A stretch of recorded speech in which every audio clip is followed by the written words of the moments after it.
কেষ্ট নয়, মারলে পাল্টা মার। আমাকে তৃণমূল হারায়নি, আমাকে হারিয়েছিল বিচুটি পাতা সিপিএম। কে বলছেন কথা? সজল ঘোষ, বিজেপি নেতা। জি24 ঘন্টায় বিস্ফোরক সজল ঘোষ কি বলেছেন তিনি শোনাবো। মারলে কি করতে হবে সেটা সেই নিদানটা আপনি দিয়ে দিন। আপনাকে মারবে, পুলিশ আপনাকে ধরবে, কোর্টে গিয়ে আপনি জেল খাটবেন, তা আপনি করবেনটা কি? ইট মারলে পাটকেল খেতে হবে। এটা যদি সত্য হয়, বিজেপি পাটকেলটা সঠিকভাবে দিতে পারেনি। ওরা কেউ বিশাল নাম করা গুন্ডা না, ওরা সব তোলাবাজ। পুলিশ আছে বলে মারের বদলে মার দিলে সবাই সিধে।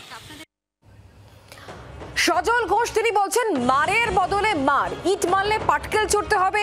এবং একথা তিনি স্পষ্ট করে বলছেন, যেখানে তিনি উল্লেখ করছেন আমাকে হারিয়েছিল বিচুটি পাতা সিপিএম। কেন বলছেন এই সমস্ত সজল ঘোষ? ঠিক কি বলতে চাইছেন, কি বোঝাতে চাইছেন, কাকে হুঁশিয়ারি দিচ্ছেন তিনি? আমরা জানবো, কথা বলবো। মৌমিতা এই মুহূর্তে আমাদের সঙ্গে রয়েছেন, আমাদের প্রতিনিধি সরাসরি। মৌমিতা, সজল ঘোষ একেবারে বিস্ফোরক জি24 ঘন্টায়।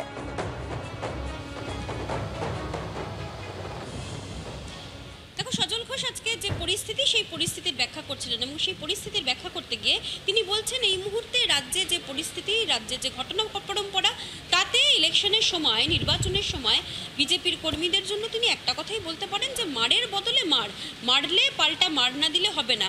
সেক্ষেত্রে তাকে যখন জানতে চাওয়া হয়, তিনি কিন্তু বলেন যে অন্য কোনো উপায় কি সংবাদ মাধ্যমের বা অন্য কারোর জানা রয়েছে, তাহলে সেটাই বলুন, তাহলে সেটাই করা হবে। এমনকি তিনি যে তাৎপর্যপূর্ণ মন্তব্য করেছেন, তিনি বলছেন যে বরানগরে তিনি যখন ইলেকশনে ফাইট করছিলেন, সেই সময় তৃণমূল বা অন্য কোনো কারণে তিনি হারেননি।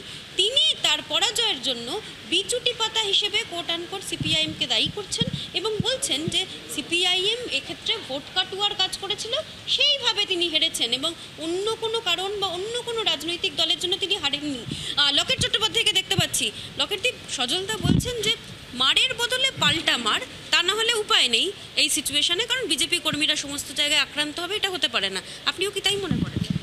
যেভাবে ভারতবর্ষের যেভাবে রাজনীতি চলে, পশ্চিমবাংলার রাজনীতিটা পুরোটাই মানে মার পিট, এই মূর্তি ভাঙা, মানে একটা ধর্মের নামে যেভাবে মূর্তি ভাঙা হচ্ছে, আমাদের কার্যকর্তারা মার খাচ্ছে, এখানে তো স্বাভাবিকভাবেই আমাদের একটা তাদের প্রতি একটা সহানুভূতি তো থেকেই যায়।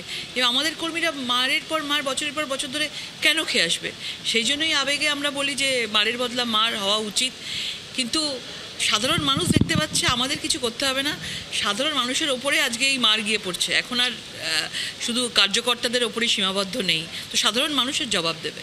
সাধারণ মানুষ জবাব দেবে তো বটেই, কিন্তু সজলদা যেভাবে বলছেন যে এই সময় আর চুপ করে বসে থাকার সময় না, এখন মারলে পাল্টা মারের নিদান, সেটা কি আপনি বিশ্বাস করেন? মারের পাল্টা মার প্রত্যেকের নিজস্বতা একটা থাকে, কিন্তু আমাদের মনে হয় ভারতীয় জনতা পার্টি উইথ এ ডিফারেন্স। এবং আমরা জানি যে আমাদের নরেন্দ্র মোদীজির নেতৃত্বে কিভাবে সারা ভারতবর্ষ জুড়ে ডেভেলপ করছে, এবং পশ্চিমবঙ্গে মমতা বন্দ্যোপাধ্যায় যে রাজনীতি করে, কখনো কখনো একটু মানে বড় চোখ করে তাকাতে হয় আমার মনে হয়, মাঝে মাঝে দরকার। বড় চোখ করে তাকাবেন না? নিশ্চয়ই, তার মাঝে মাঝে এগুলো দরকার আছে, আমার মনে হয় শক্ত হওয়ার দরকার আছে, মাঝে মধ্যে শক্ত হওয়ার দরকার রয়েছে এবং বড় চোখ করে তাকাতে হয় বলে উল্লেখ করলেন লকেট চট্টোপাধ্যায়। তিনি কৌশলী উত্তর দিলেন, কিন্তু সজল ঘোষ তিনি একেবারে সরাসরি বলেছেন মারের বদলা মারি।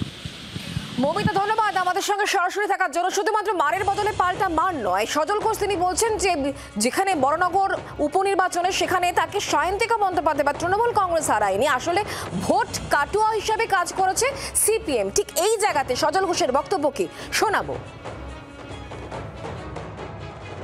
কুলোর বাতাস দিয়ে তৃণমূল দাঁড়ানো যাবে না, এটা মাথায় নিতে হবে। হ্যাঁ, নিম পাতার বাতাসে পক সেরে যায়, এরা যাবে না, এদের বিচুটি পাতা দিতে হবে। যে দিয়েছে সেই জিতেছে। আমি যতটা পেরেছি দিয়েছি।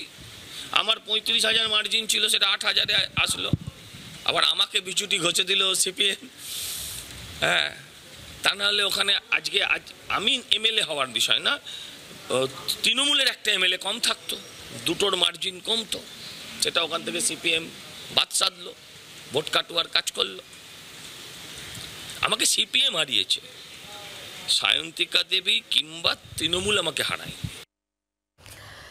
সজল ঘোষের বক্তব্য আপনারা শুনলেন। আমরা কথা বলবো তৃণমূল কংগ্রেস নেতা জয়প্রকাশ মজুমদার এই মুহূর্তে আমাদের সঙ্গে রয়েছেন টেলিফোন লাইনে। জয়প্রকাশ বাবু, সামগ্রিক যে এই পরিস্থিতি রাজ্যে, তাতে সজল ঘোষ বলছেন যে মারের বদলে মার, ইট মারলে পাটকেল খেতে হবে। আর বরানগরে তাকে তৃণমূল হারায়নি, হারিয়েছে আসলে সিপিএম, তারাই ভোট কাটুয়া। কি বলবেন? এই দুটো রিয়াকশন নেব।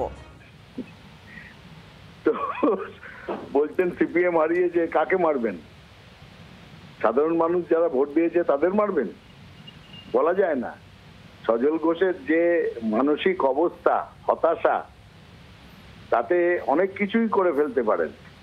আমি শুধু বলবো, গণতন্ত্র চলে হিংসা দিয়ে নয়, গণতন্ত্র চলে মানুষের সমর্থনে। মানুষ ভালোবাসলে গণতন্ত্রে জয় পাওয়া যায়, নয়তো অপেক্ষা করতে হয়।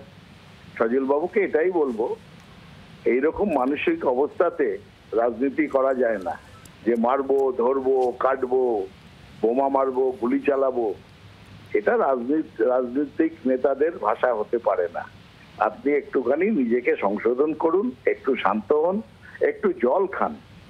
উত্তেজিত হয়ে যাচ্ছেন, একটু জল খেয়ে নিয়ে শান্ত হয়ে মানুষের পাশে দাঁড়ান, তাহলে যদি সামনের দিনে কিছু হয়। জয়প্রকাশ বাবু, অনেক ধন্যবাদ আমাদের সঙ্গে টেলিফোন লাইনে থাকার জন্য। সজল ঘোষ বিজেপি নেতা, বিজেপি কাউন্সিলর, তিনি একেবারে বিস্ফোরক জি 24 ঘন্টা। তিনি বলছেন যে মারের বদলা মার, আর সিপিএম একেবারে বিচুটি পাতার কাজ করেছে, ভোট কাটুয়ার কাজ করেছে, তাকে তৃণমূল হারায়নি, হারিয়েছে সিপিএম, বলছেন সজল ঘোষ। তার বক্তব্য আবার শোনাবো। মারলে কি করতে হবে সেটা, সেই নিদানটা আপনি দিয়ে দিন। আপনাকে মারবে, পুলিশ আপনাকে ধরবে, কোর্টে গিয়ে আপনি জেল খাটবেন, তা আপনি করবেনটা কি? ইট মারলে পাটকেল খেতে হবে। এটা যদি সত্য হয়, বিজেপি পাটকেলটা সঠিকভাবে দিতে পারেনি। ওরা কেউ বিশাল নামকরা গুন্ডা না, ওরা সব তোলাবাজ। পুলিশ আছে বললে, মারের বদলে মার দিলে সবাই সিধে হয়। দাঁড়ানো যাবে না, এটা মাথায় নিতে হবে। হ্যাঁ, নিম পাতার বাতাসে পক সেরে যায়, এরা যাবে না, এদের বিচুটি পাতা দিতে হবে। যে দিয়েছে সেই জিতেছে। আমি যতটা পেরেছি দিয়েছি। আমার 35,000 মার্জিন ছিল, সেটা 8,000-এ আসলো। আবার আমাকে বিচুটি ঘষে দিল সিপিএম। হ্যাঁ, তা নাহলে ওখানে আজকে আমি এমএলএ হওয়ার বিষয় না, তৃণমূলের একটা এমএলএ কম থাকতো, দুটোর মার্জিন কমতো, সেটা ওখান থেকে সিপিএম বাদ সাধলো, ভোট কাটুয়ার কাজ করলো। আমাকে সিপিএম হারিয়েছে, সায়ন্তিকা দেবী কিংবা তৃণমূল আমাকে হারায়। শুনলেন সজল ঘোষের বক্তব্য। বিজেপি নেতা, বিজেপি কাউন্সিলর সজল ঘোষ, তিনি বলছেন যে মারের বদলা এবার মার হবে, তৃণমূল ফাটাকেষ্ট নয়, মারলে পাল্টা মার। আমাকে হারায়নি তৃণমূল, আমাকে হারিয়েছে ভোট কাটুয়া সিপিএম। আমরা কথা বলবো এই মুহূর্তে শতরূপ ঘোষ, বাম নেতা, আমাদের সঙ্গে রয়েছেন টেলিফোন লাইনে। শতরূপ, সজল ঘোষ তিনি বলছেন যে রাজ্যে যে সামগ্রিক পরিস্থিতি, যদি মার আসে পাল্টা মার হবে। আর অন্যদিকে বরানগর উপনির্বাচনে তৃণমূল হারায়নি, হারিয়েছে ভোট কাটুয়া সিপিএম। কি বলবেন আপনি? আমার মনে হয় সজল ঘোষের একটা বর্ণগড়ে মিছিল করা উচিত, যে বিজেপি হারলো কেন, সিপিএম জবাব দাও। আমার দেখুন, সজল ঘোষ জীবনে 3টে রাজনৈতিক দল করেছেন। কংগ্রেস করতেন, তারপরে তৃণমূল করেছেন, এখন বিজেপি করেন। কিন্তু 3টে রাজনৈতিক দল করার পরেও উনি যে ভোটে জেতার জন্য চতুর্থ রাজনৈতিক দল সিপিএম এর মুখ চেয়ে বসেছিলেন, এটা সত্যি আমরা একদিন জানতাম না। এবং বর্ণগড়ের সমস্ত তৃণমূল বিরোধী ভোট যে সজল ঘোষের পৈতৃক সম্পত্তি, ওগুলো আসলে সজল ঘোষের নামে সজল ঘোষের পিতৃদেব লিখে দিয়ে গেছিলেন। আমরা ভোটে দাঁড়িয়ে একটা অংশের ভোট পেয়ে বিরাট অপরাধ করে ফেলেছি, আমরা সজল ঘোষের সম্পত্তিতে ভুল করে চুরি করে ফেলেছি, এটাও আমরা জানতাম না। একটা রাজনৈতিক দল, আর দেখুন আমি আপনাকে একটা কথা বলছি, আমি 2016 বিধানসভা ভোটে আমি যেখানে প্রার্থী ছিলাম কসবায়, আমরা হেরেছিলাম 10,500 ভোটে, কেমন? আর 17,000 ভোট পেয়েছিল ওখানে বিজেপি। কিন্তু আমি কোনোদিন সজল ঘোষের মতো এরকম ছিচকাদুনেপনা করতে যাইনি। এরকম আমি আপনাকে হাজার হাজার উদাহরণ দিতে পারি আমাদের। কিন্তু আমরা কখনোই ছিচকাদুনেপনা করতে যাইনি যে কেন বিজেপি একটা ছোট অংশের ভোট কেটে নিল, তাই আমরা হেরে গেলাম। কারণ আমরা জানি ভাই, ভারতের সংবিধানে যে কোনো রাজনৈতিক দলের অধিকার আছে ভোটে লড়ার। আমার যদি জেতার থাকে, আমাকে বাকিদের থেকে বেশি ভোট পেতে হবে, পেলে জিতবো, না পেলে হারবো। সুতরাং রাজনীতি করতে গেলে সজল ঘোষের নেই করে অনেক বয়স হয়েছে, এই ছিচকাদুনেপনাগুলো মানায় না। ভালো করে লড়াই করুন, 3টে দল করেছেন, যদি তাতে এমএলএ না হতে পারেন অন্য 4 নম্বর 5 নম্বর দলে যান। কিন্তু এরকম ছেলে মানুষের মতো কান্নাকাটি করলে কি করে হবে? ধন্যবাদ আমাদের সঙ্গে টেলিফোন লাইনে থাকার জন্য। বাংলার আওয়াজ, বাঙালির আবেগ, জি 24 ঘন্টা।